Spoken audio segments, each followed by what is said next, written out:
Hello दोस्तों, आप सबका हमारे इस कहानियाँ हिंदी 2.0 पर बहुत बहुत स्वागत है। आज हम आपको एक कहानी सुनाने जा रहे हैं जिसका नाम है दुष्ट सर्प और कौवे की पंचतंत्र की कहानी। आप सबको यदि हमारी कहानी अच्छी लगी हो तो हमारे चैनल को सब्सक्राइब और लाइक करना मत भूलें। चलें हम अपनी कहानी की ओर शुरुआत करते हैं। एक जंगल में एक बहुत पुराना बरगद का पेड़ था। उस पेड़ पर घोंसला बनाकर एक कौवा कौवी का जोड़ा रहता था।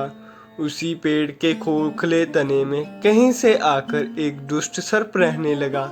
हर वर्ष मौसम आने पर कभी घोंसले में अंडे देती और दुष्ट सर्प मौका पाकर उसके घोंसले में जाकर अंडे खा जाता। एक बार जब कौवा व कौवे जल्दी भोजन पकाकर शीघ्र ही घर लौट आए तो उन्होंने उस दुष्ट सर्प का अपने घोंसले में रखे अंडों पर झपटते देखा। अंडे खाकर सर्प चला गया। फिर कौवे ने अपनी पत्नी को समझाया कि हिम्मत रखो, हम अपने शत्रु का पता चल गया है, कुछ उपाय भी सोच लेंगे। कौवे ने काफी सोचा विचारा और पहले वाले घोंसले को छोड़ उसे काफी ऊपर टहनी पर घोंसला बनाया और उसकी पत्नी से कहा, हमारे अंडे सुरक्षित रहेंगे। हमारा घोंसला पेड़ की चोटी के किनारे निकट है और ऊपर आसमान की चील मंडराती रहती है। चील शाम की बेरी है। दुष्ट सर्प जहां तक आने का साहस नहीं कर पाएगा। कौवे की बात मानकर कौवे ने घोंसले में अंडे दिए जिससे सुरक्षित रहें।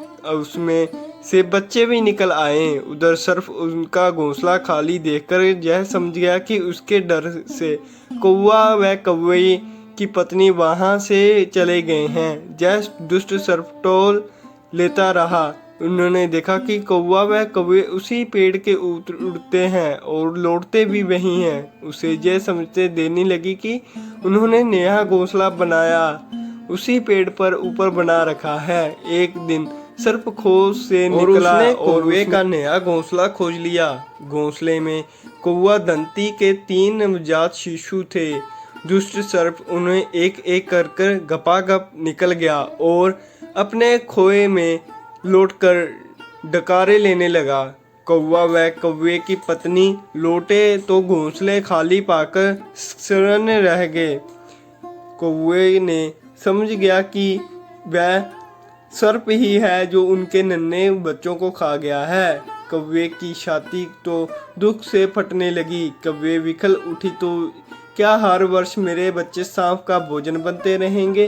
कौवा बोला, नहीं। जय माना कि हमारे सामने विकट समस्या है, पर यहाँ से भागना ही उसका हल नहीं है। विपत्ति के समय ही मित्र काम आते हैं। हमें लोमड़ी मित्र से सलाह लेनी चाहिए। दोनों तुरंत ही लोमड़ी के पास गए। लोमड़ी ने अपने मित्रों को दुख भरी कहानी सुनी। उनसे कौवा तथा कौवे की पत्नी के आंसू लोमड़ी से देखे ना गए।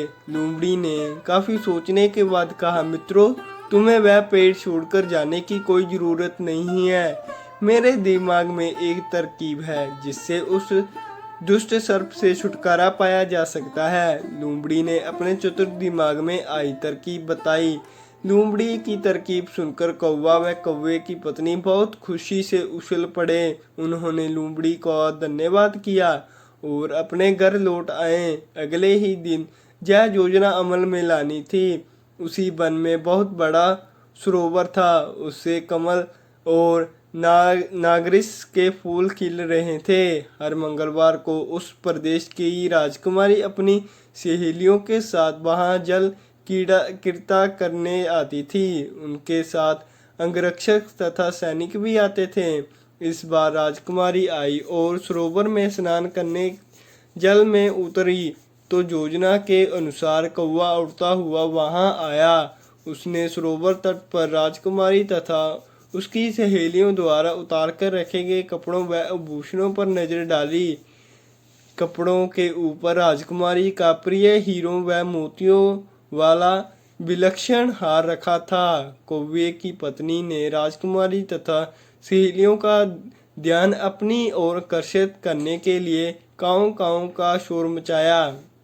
जब सबकी नज़र उसकी ओर घूमी तो कौवा राजकुमारी का हार चोंच में दबाकर ऊपर उड़ गया।